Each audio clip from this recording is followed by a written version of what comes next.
Hai, welcome back to my YouTube channel bersama saya Amelia Nur Sofia di sini. Hello sobat pembelajar bahasa Inggris, terutama kalian, the student of senior high school, mari merapat. Di video kita kali ini akan dibahas tentang short story atau yang dikenal dengan cerpen, cerita pendek. Materi ini biasanya diberikan di kelas 11 tingkat lanjut. Apa saja yang akan dipelajari di sini? Ada definition, generic structure, elements, dan contoh analisis teksnya. Let's check it out. What is definition of short story? Menurut Edgar Allan Poe, a short story is fictional work of prose that is shorter in length than a novel. A short story should be read in one sitting, anywhere from a half hour to 2 hours. In contemporary fiction, a short story can range from 1,000 to 20,000 words. Jadi cerpen adalah karya fiksi berbentuk prosa yang panjangnya lebih pendek dari novel. Cerpen sebaiknya dibaca dalam sekali duduk, antara setengah jam hingga 2 jam. Dalam fiksi kontemporer, cerpen dapat berkisar antara 1.000 hingga 20.000 kata. Nah, yang dimaksud dengan membaca dalam satu kali duduk itu apa? Yaitu selesai dibaca tanpa perlu berhenti atau mengambil jeda yang lama. Jadi pembaca bisa menyelesaikan cerita tersebut dalam satu sesi bacaan yang kontinu.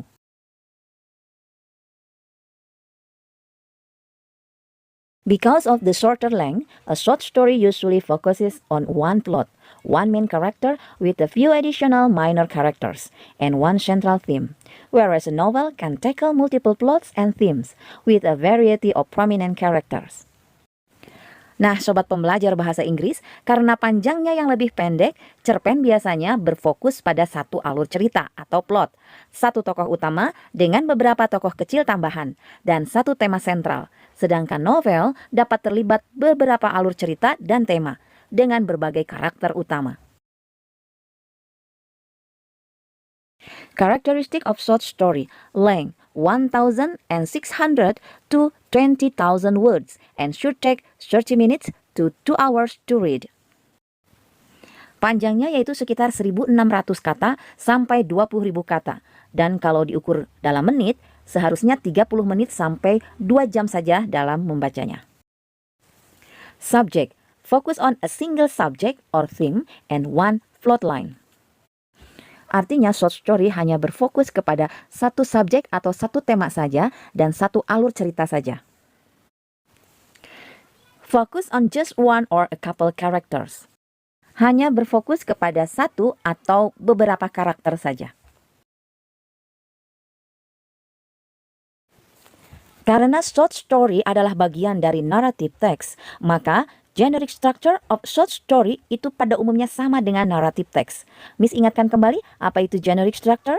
Generic structure itu adalah batang tubuh atau bagian-bagian pokok yang harus ada di dalam satu reading, atau bisa juga disebut dengan kerangkanya. Nah, inilah generic structure of short story, seperti halnya juga yang ada di dalam narrative text. Generic structure-nya dimulai dari orientation.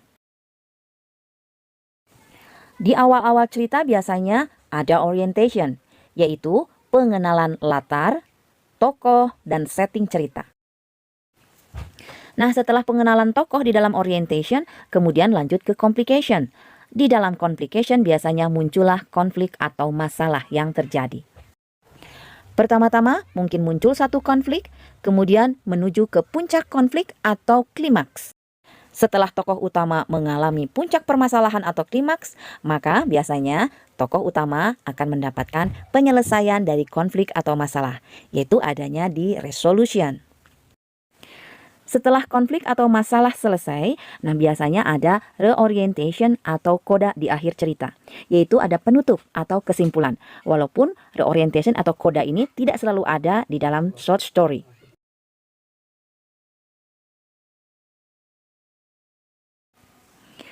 Nah, tadi adalah generic structure. Kita bisa pahami bahwa generic structure itu sama seperti pola umum atau kerangka dari suatu cerita yang harus kita ketahui. Nah, sekarang ada elemen. Elemen adalah unsur-unsur yang lebih spesifik yang ada di dalam short story atau yang ada di dalam cerita pendek. Apa saja?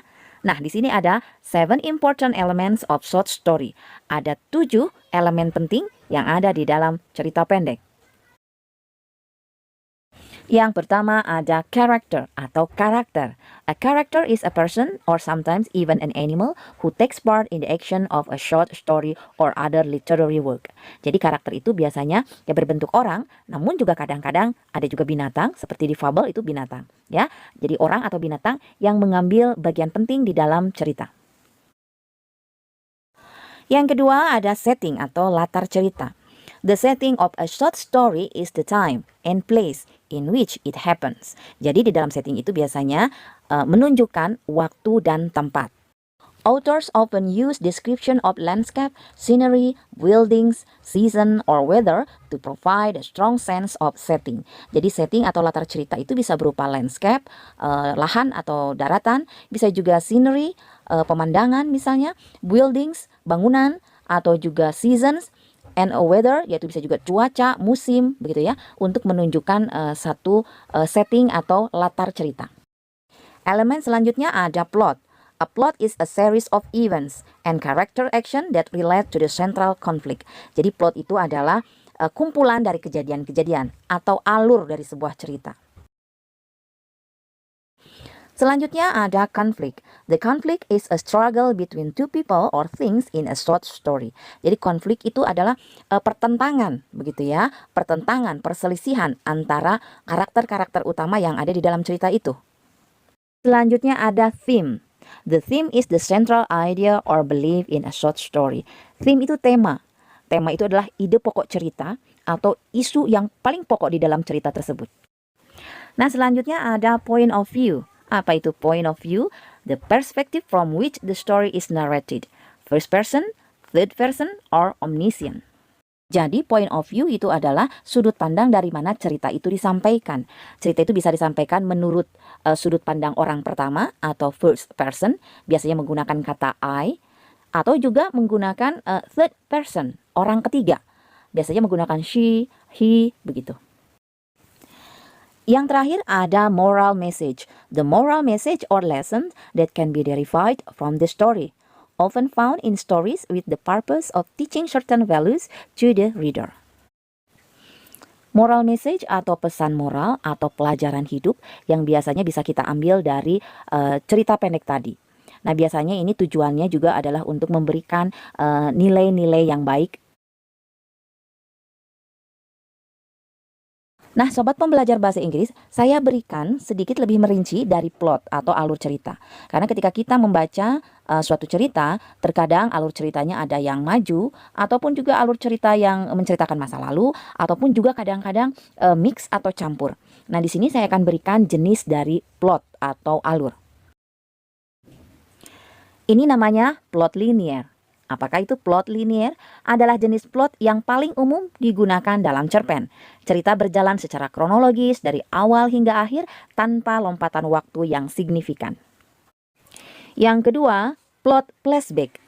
Cerpen kadang-kadang dimulai di tengah-tengah aksi dan kemudian mundur ke masa lalu untuk memberikan konteks tertentu.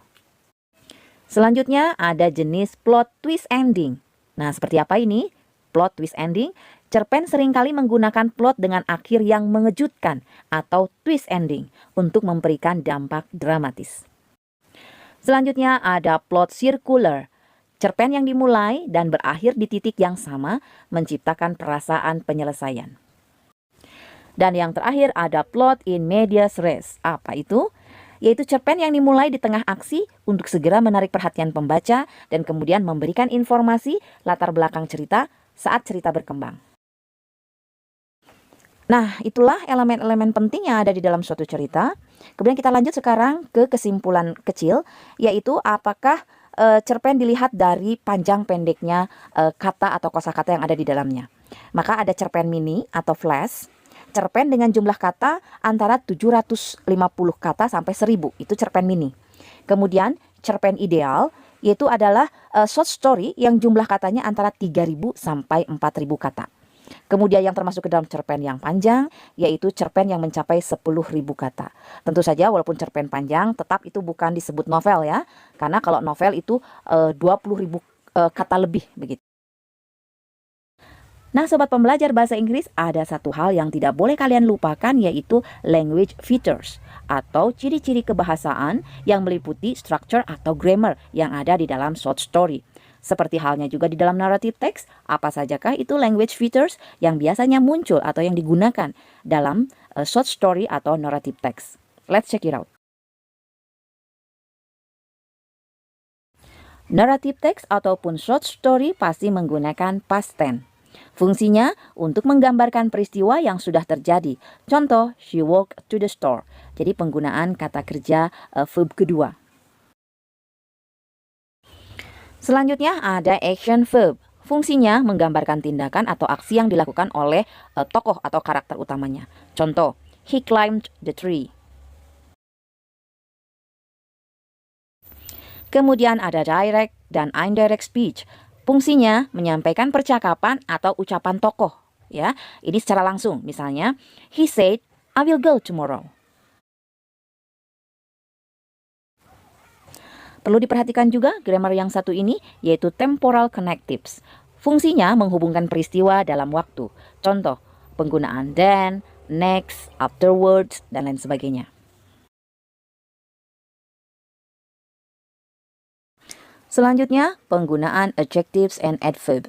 Fungsinya menambahkan detail dan memperjelas sifat dari karakter dan tindakan. Contohnya, she quickly ran to the beautiful garden. Quickly, nah itu adalah adverb. Beautiful, itu adalah adjective.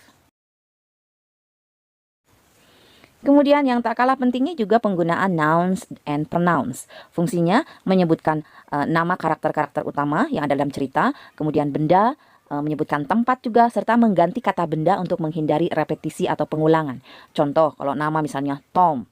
Kalau laki-laki kita sebutkan kata gantinya he. Kemudian kata benda misalnya the book, dan lain sebagainya. Kemudian ada dialogue. Nah, fungsinya menyampaikan komunikasi antar karakter. Contohnya, misalnya ada satu percakapan pendek. Are you coming? She asked. Nah, sobat pembelajar bahasa Inggris, mari kita analisis dan jangan bosan untuk membacanya ya. Nah, saya akan berikan guideline-nya. Yang berwarna hijau atau tulisan yang saya beri warna hijau itu adalah paragraf yang berisikan orientasi. Kemudian paragraf selanjutnya, kalimat-kalimat yang saya beri warna merah itu mengandung complication. Nah, disinilah awal mula konflik muncul. Di paragraf ketiga, yang saya beri warna ungu, itu sudah menunjukkan ke klimaks. Di dalam sesi klimaks, biasanya aktor utamanya mengalami pertentangan. Selanjutnya, pertentangan atau konflik menurun, maka itu juga disebut anti klimaks, penurunan ketegangan.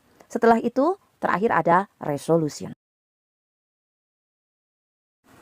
Nah, sobat pembelajar bahasa Inggris, itulah full explanation, penjelasan lengkap tentang short story. Thanks for watching. See you, bye.